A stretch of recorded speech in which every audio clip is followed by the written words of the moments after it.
Hello বন্ধুরা, welcome to my channel unique travel. আপনাদের সবাইকে আমার চ্যানেলে স্বাগত। আজ আমি দেখাতে চলেছি আমাদের গ্যাংটক টু লাচুং ট্রিপ। গ্যাংটক থেকে লাচুংয়ের উদ্দেশ্যে যাওয়ার হলে আপনারা যত সকাল সকাল পারবেন বেরিয়ে পড়বেন।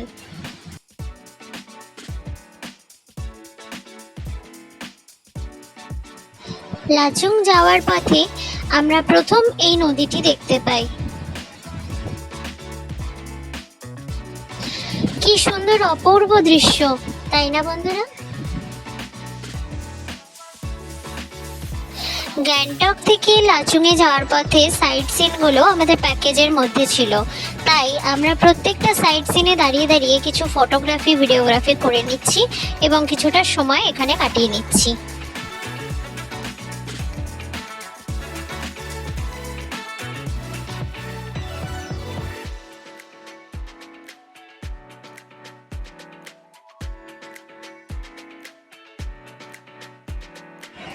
এটা আমাদের দ্বিতীয় সাইট সিন। এই ঝর্ণাটার নাম কি আমি জানি না, তবে এটি দূর থেকে দেখতে অপূর্ব সুন্দর লাগছে। চলুন যাওয়া যাক ঝর্ণাটির কাছে।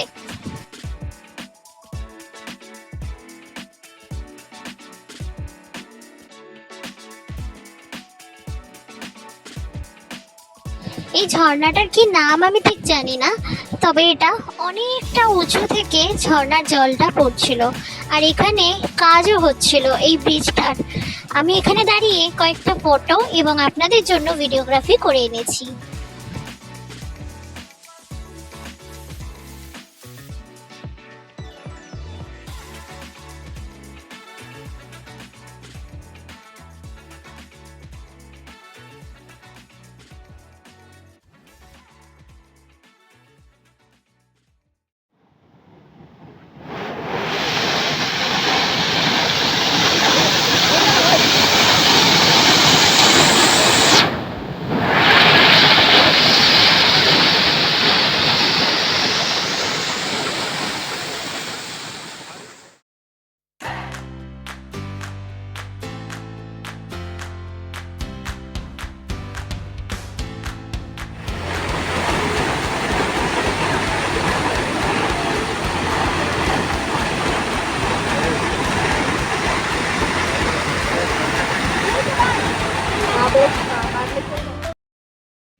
রাস্তা দিয়ে সাইট সিন করতে করতে আমরা আমাদের গন্তব্যের দিকে এগিয়ে চলেছি।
পাহাড়ি আঁকাবাঁকা রাস্তার পথ ধরে যেতে যেতে এবং পেটে এক রাশ খিদে নিয়ে আমরা চললাম একটা রেস্টুরেন্টের উদ্দেশ্যে, যেখানে দুপুরের লাঞ্চটা সেরে নেব।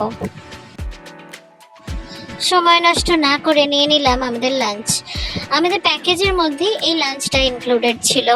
এখানে ছিল একটা বাঁধাকপির তরকারি, চিকেন, সয়াবিনের তরকারি আর ডাল।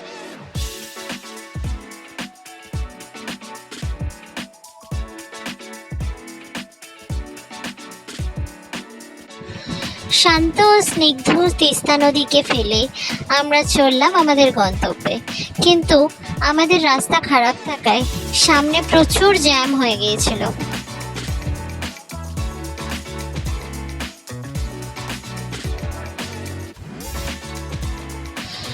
এখানকার লোকাল ড্রাইভারদের ব্যবহার খুবই ভালো এবং তারা সবাইকেই খুব সহজে আপন করে নিতে পারে।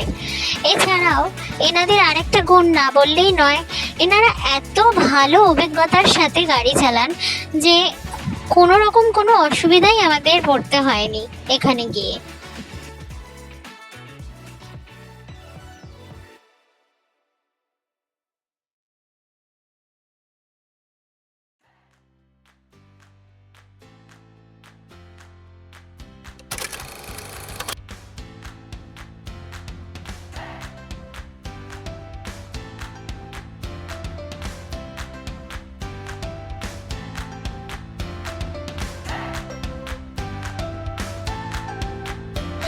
দুপুর গড়িয়ে বিকেল হয়ে গিয়েছিল।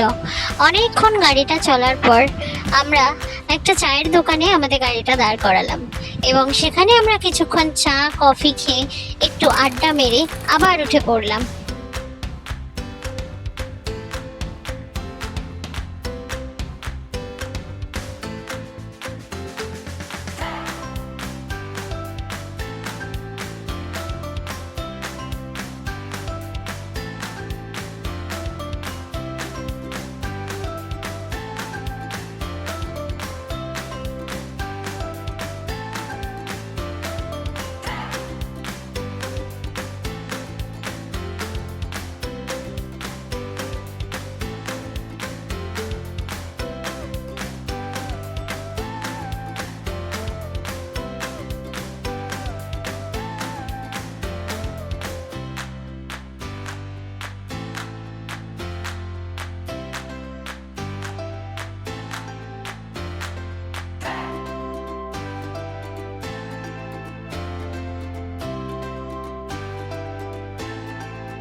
যেতে যেতে আমাদের অনেকটাই দেরি হয়ে গিয়েছিল, কারণ আমরা সকালে একটু দেরি করেই বেরিয়েছিলাম, তাই রাস্তাঘাট পুরো অন্ধকার হয়ে গিয়েছিল।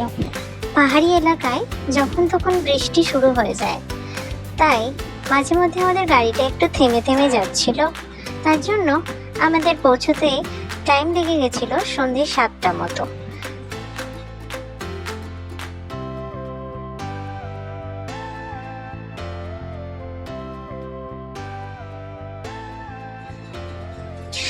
ফাইনালি আমরা আমাদের হোটেলে পৌঁছে গেলাম। আমাদের হোটেল ছিল হোটেল ভিক্টোরিয়া। আমি আপনাদের হোটেলের ভেতরে ঢুকে দেখাচ্ছি আমাদের রুমটা। আমরা সেকেন্ড ফ্লোরে রুম পেয়েছিলাম, এটা আমাদের প্যাকেজের মধ্যে ছিল এই রুমটাও। এই হচ্ছে আমাদের রুম 502। ঢুকেই চোখে পড়লো একটা কিং সাইজের বেড, বিশাল বড় একটা বেড, আর বেডের দুদিকে দুটো ল্যাম্পশেড দেওয়া আছে। খুব সুন্দর ল্যাম্পের আলোগুলো লাগছিল, হলুদে টাইপের। আর এই হচ্ছে একটা বিশাল বড় একটা মিরর। আর এখান থেকে আমি আপনাদের বাইরের ভিউটা দেখাই। এখন যেহেতু অন্ধকার কিছু দেখা যাবে না, তবুও যেটুকুনি পেরেছি আমি দেখাচ্ছি। এই যে জানলাটা খুললাম, পাশে এটা আরো একটা হোটেল, ছোটখাটো দোকান নিচে। প্রচন্ড ঠান্ডা, এখানে -4 ডিগ্রি ছিল আমরা যখন পৌঁছেছিলাম। আর মাটিতে তো পাই দিতে পারছিলাম না, এতটা ঠান্ডা, প্রচন্ড ঠান্ডা লাগছিল। এই যে এবার আমি আপনাদের দেখাচ্ছি ওয়াশরুমটা। ওয়াশরুমটাও বিশাল বড়, যেমন রুমটা সুন্দর তেমন ওয়াশরুমটাও সুন্দর, খুব চকচকে। এ বাবা, পেছন থেকে কেউ একটা উকি মারছে না? যাই হোক, এই রে এখানেও একটা সুন্দর মিরর আছে, গিজার আছে, আছে একটা সুন্দর টাওয়াল রাখার একটা হ্যান্ডেল। কমোডটাও খুব সুন্দর ছিল, পরিষ্কার পরিচ্ছন্ন, কোথাও কোনো অপরিচ্ছন্ন ছিল না। এই ছিল আমাদের রুমটা। এবার আমি দেখিয়ে দিচ্ছি এখানকার আলমারিটা। এই হচ্ছে আলমারি। এখানে আপনারা আপনাদের লাগেজপত্র রাখতে পারেন। এর মধ্যে আমাদের ব্ল্যাঙ্কেট ছিল, যেটা আমরা নামিয়ে নিয়েছি। হোটেলের নিয়ম অনুযায়ী আমাদের রাত 8টার মধ্যে ডিনারে চলে আসতে হলো। আমাদের ডিনারে ছিল ভাত, ডাল, সয়াবিন আলুর তরকারি আর চিকেনের টালটালে লাল লাল ঝোল। তবে এখানকার খাবার একদম ভালো ছিল না, যেহেতু খিদে পেয়েছিল প্রচণ্ড, কোনো অপশান ছিল না, তাই এগুলোই আমাদের রাতে খেয়ে নিতে হয়েছিল। আর আজকে আমাদের ভিডিওটা এখানেই এন্ড করছি। গুড নাইট বন্ধুগণ।